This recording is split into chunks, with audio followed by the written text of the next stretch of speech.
Hello બાળ દોસ્તો, open study point YouTube ચેનલમાં આપનું હાર્દિક સ્વાગત છે. આજે આપણે શીખીશું ધોરણ 8 વિષય સામાજિક વિજ્ઞાનનો પાઠ 6 સ્વાતંત્ર્ય ચળવળો, જે ઈસવીસન 1870થી ઈસવીસન 1947 સુધીના સમયગાળાની સમજણ શીખવાની છે. તો ચાલો તેના સ્વાધ્યાયના પ્રશ્નોની સમજ મેળવીએ. પાઠ 6 ના સ્વાધ્યાયના પ્રશ્નોના જવાબની સમજ.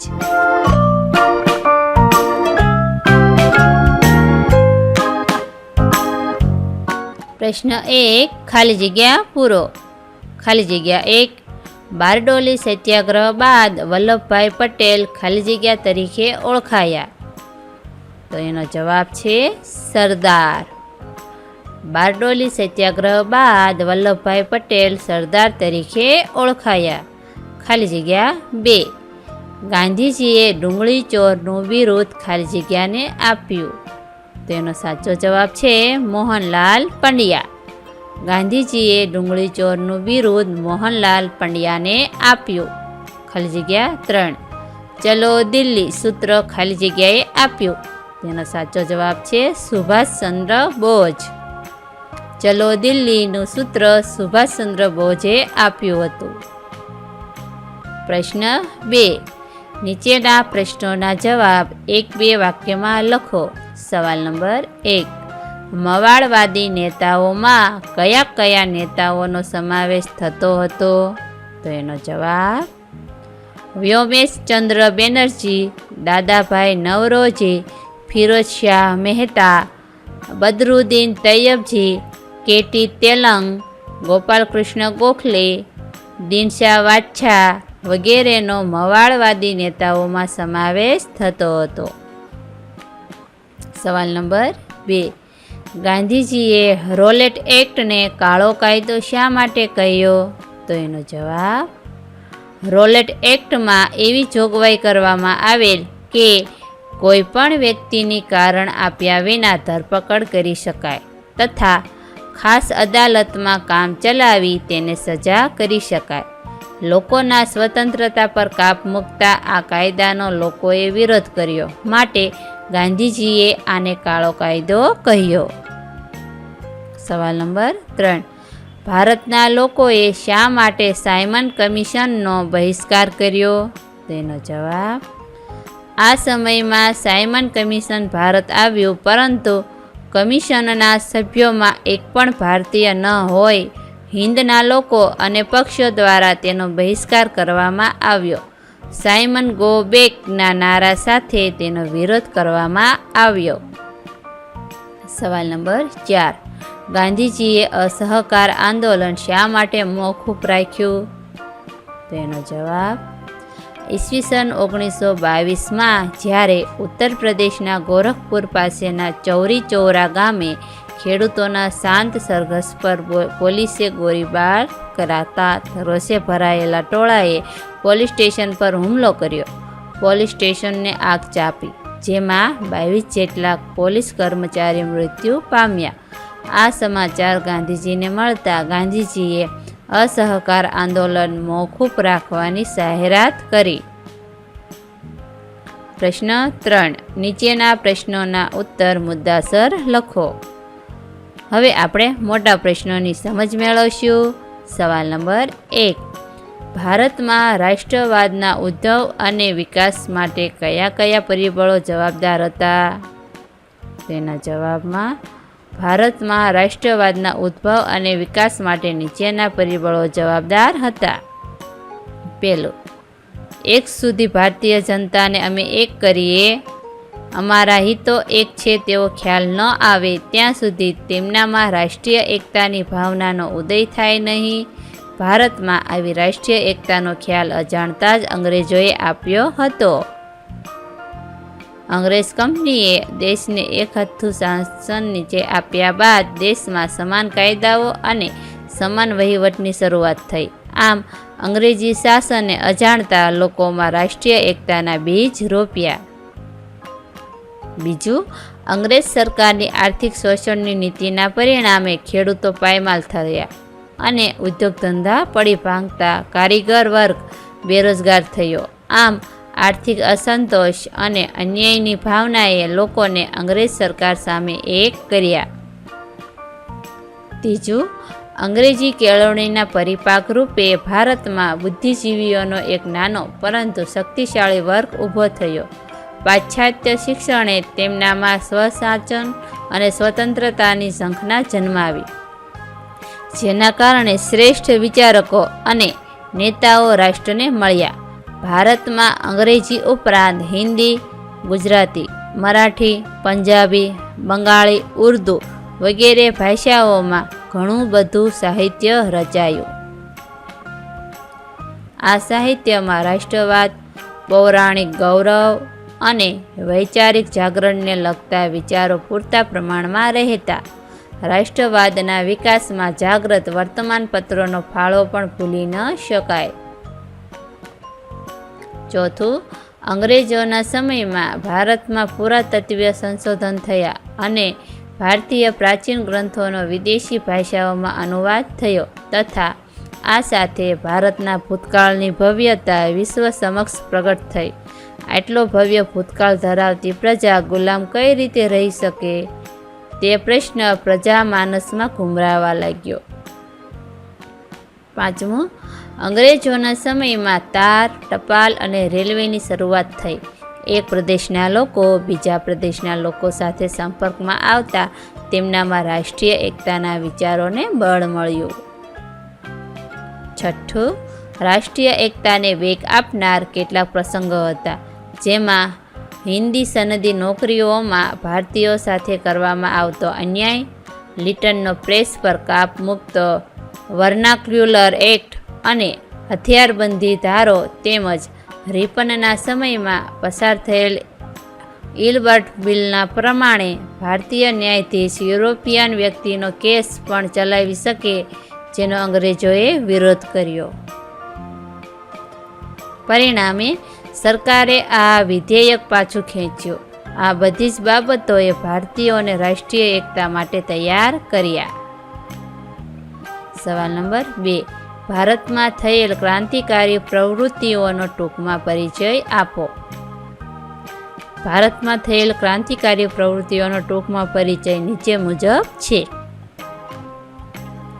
ભારતમાં નવયુવાનોનો એક વર્ગ કોઈ પણ ભોગે સ્વરાજ મેળવવા માગતો હતો.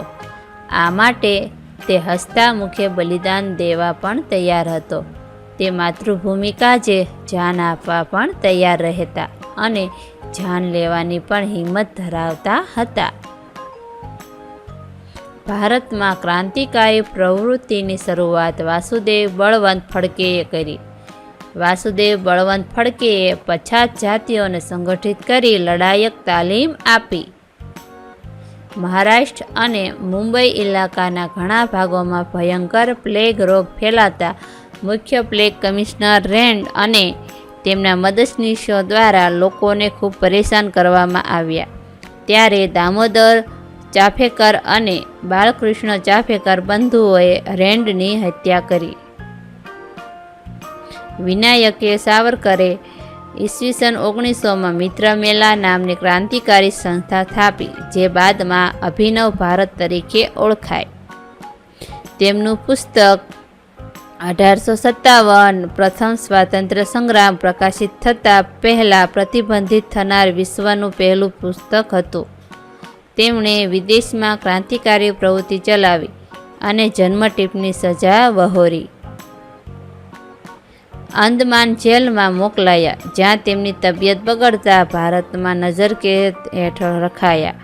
આ જ અરસામાં કોલકાતામાં અનુશીલન સમિતિની સ્થાપના કરવામાં આવી. બારિન્દ્ર ઘોષ પછીથી તેના મુખ્ય આગેવાન બન્યા.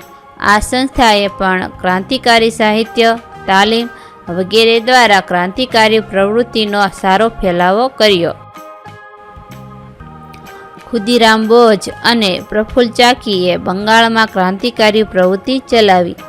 ન્યાયાધીશ કિંગ્સફર્ડની હત્યા કરવા યોજના ઘડી. તેમની બગી પર બોમ્બ ફેંકવામાં આવ્યો, પરંતુ કિંગ્સફર્ડની જગ્યાએ ગાડીમાં બેઠેલ વકીલ કેનેડીના પત્ની અને તેમની દીકરી મૃત્યુ પામ્યા. ખુદીરામને ફાંસીની સજા થઈ અને પ્રફુલ્લ ચાકીએ પોતાને ગોળી મારી બલિદાન પસંદ કર્યું. રામપ્રસાદ બિસ્મિલ અને અશફાક ઉલ્લા ખાને હિન્દુ મુસ્લિમ એકતાનું ઉત્તમ ઉદાહરણ પૂરું પાડ્યું.